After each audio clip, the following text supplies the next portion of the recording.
nagaa faraare jaalalli waaqayyo isiniif haa ta'u jaalatamoo kabajamoo buloota koo kan taatan akkam jirtu nagaa keessanii anillee nagaa koo madda nagaa keenyaa kan ta'e waaqayyo na galatu irra waan tokko isinii qabadhee dhufee innis warra Itoophiyaan akkam ulfaataa warreen jettan akkuma koo onlaayiniidhaan dhagaa turtanii jechuudha. Itoophiyaan baay'ee des nama jedha baay'ee dansaadha. Yeroo nu gurraan dhageenyuu fi gaafa gallee arginu tokko miti jechuudha.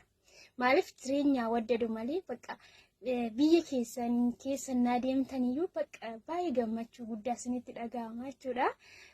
Dhugaadha isa durii irraa jechuudha. Biyyi keenya miidhaginaanis ta'ee isa duriirra baay'ee hawwataadha jechuudha. Baay'ee hawwataadha. Inna bakka baay'ee desnaa jedhan karaa kiyyaatiin baay'ee desnaa jechuudha. Warreen Itoophiyaa gallee hin jiraannu warreen jettan hin sodaatina abshir hin jiraattu baay'ee desnama jechuudha. Baay'ee qilleensi isaas shaggaadha.